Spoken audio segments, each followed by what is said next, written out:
Welcome back mga kaaldab. Ito na naman po ang inyong lingkod, si Mr. Destiny. At syempre mamaya na nga po ang red carpet gala para nga po sa official trailer world premiere ng pelikula nila Alden Richards at ni Julia Montes, 5 breakups and a romance, na kung saan nga po sigurado po 101% na kumbaga bonggang-bonggan to mga kaaldab. Siyempre, naandyan po lahat ang masasabi nating bida sa pelikula na yan. Po ba? Yan ang kagandahan nyo po dito po sa channel ni Mr. Destiny. 101% updated po kayo. Lalong-lalo na nga po pagdating kila Maine Polkerson at Richard Polkerson. Po ba? Hindi ko ulitin ko na naman to mga kaaldab. Hindi ko to pinopromote. Gusto ko lang po updated po kayo. Gusto ko lang po lahat ng mga kaganapan alam po ninyo. Pumunta man po kayo o hindi, nasa desisyon nyo na pa rin po yun. Di po ba? At least ako, lagi ko kayong kumbaga binibigyan ng update, lagi ko kayong binibigyan ng mga kaganapan. Di po ba? Ilan naman po yung kagandahan sa channel ni Mr. Destiny. Lahat po ng mga gusto nyong i-update, lahat po ng mga gusto nyong malaman, tutok lang po kayo, di po ba? Sabi ko nga dito sa channel ni Mr. Destiny, 101% updated po kayo. Ano man po yung mga nababasa ninyo, nakikita ninyo, napapanood ninyo, napapakinggan, chill lang.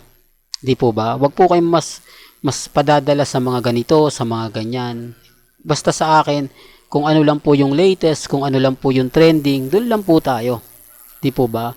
Wag po kayong basta-basta maniniwala sa mga kumbaga nababasa ninyo, napapakinggan ninyo, napapanood. Ang importante lang naman po, maging updated po kayo. Pero bago tayo magtuloy at bago natin pag-usapan etong magandang update natin, kung bago ka lang sa channel na to at isa kang true-blooded Aldab Nation na nagmamahal po kila Mengay at Isoy, tama po ang channel na pinuntahan mo, kaya consider na po kitang bagong subscriber. At huwag mong kalimutang i-share ang mga video po natin sa mga mami, sa mga titas at sa mga senyor. Well, punta naman tayo mga kaaldab kina Alden at kay Maine. Alam nyo sa totoo lang mga kaaldab, kapag ako nagbabalita tapos pinapakita ko to, ang dami pong reaksyon. Sa totoo lang po, kung bakit po ba affected ang mga mamis, mga titas, mga senyor, nasaktan po talaga sila ng gusto. Hindi dahilan sa ginawa ni Mengay, dahilan po kay Alden.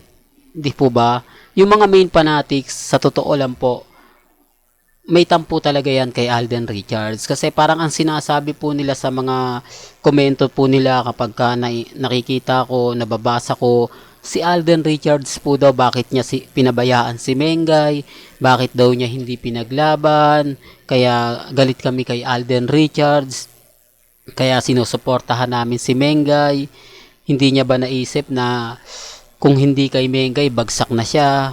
Kung hindi dahil kay Mengay, hindi makikilala si Alden Richards. Totoo naman po. Kaya yung mga sinasabi po ng mga mamis, mga titas, mga senior na main fanatics, ramdam ko naman po na kumbaga mahirap.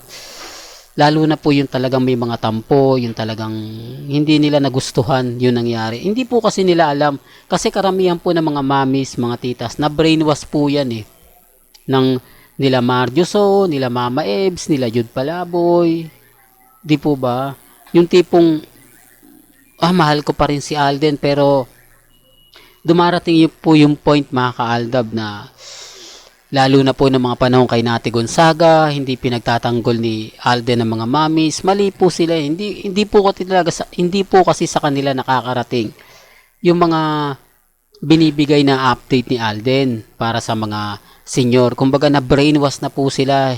Lahat ng mga update. Hindi, wag niyong papansinin yung mga post. Wag niyong papansinin yung mga comment. Kaya nga po ako, kapag nagbibigay ako ng balita, tapos may magko-comment na ganito ganyan, move on na kayo Mr. Destiny, wala nang Aldab, pinabayaan na yan ni Alden Richards, mas ginusto ni Alden yung career. Hindi po. Sabi ko nga po sa inyo, hanggang ngayon single si Alden, di po ba? Hindi niyo po ba pansin yan? Hanggang ngayon nananatili siyang single. Kung titignan niyo sa edad niya, pero sabi nga po ni sabi nga po ni Bossing Big Soto, 2 na anak niyan, po ba? Well, correct me if I'm wrong kung 2 o 3.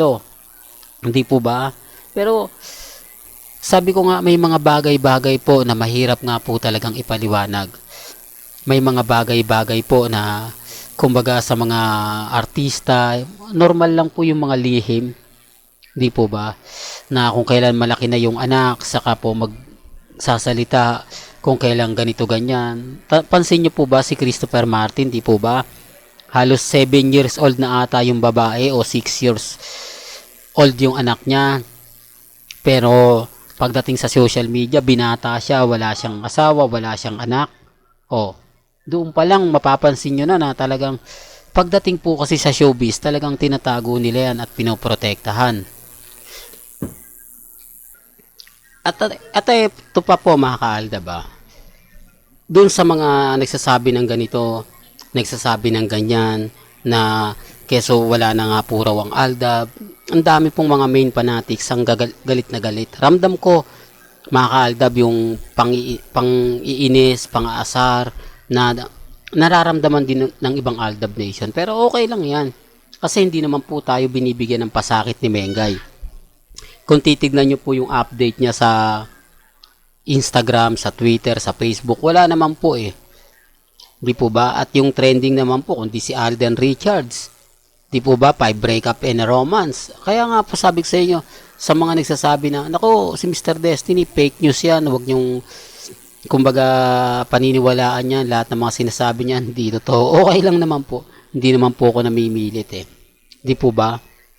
Tapos sinasabi nila, maka-Alden fanatics daw ako.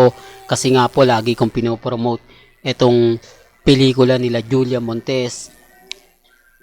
Kumbaga, sabi ko nga po, gusto ko lang updated kayo. Kasi dito magkakaalaman nga po kung sino nga po ba talaga ang nagbuhat kay Kat. Kasi mga Katnels at Alden fanatics talagang mahidwaan yan. Grabe, kung sabi ko nga po sa inyo, kung yan lang yung tututukan natin, marami tayong may update eh.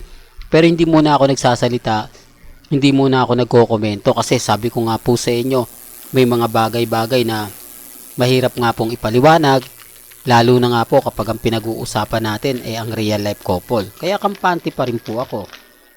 Hindi po ba? May mga bagay-bagay nga po na minsan ako sinasabihan, ako, kumigil ka na Mr. Destiny, fake news ka, lahat ng binabalita mo hindi totoo. Affected po kasi sila. Sila po yung una nakakaramdam ng sakit, ng inis. Di po ba? Lalo na nga po kapag napapanood to ng mga Katnels.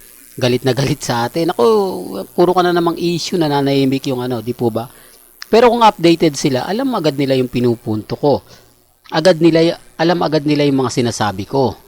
Di po ba? Gaya nga po ng E80. O, tama naman po ako. Di po ba? Panay update ang E80. Pero wala naman po si Mengay. O, sabi nila, ginagawa mo lang ng issue eh.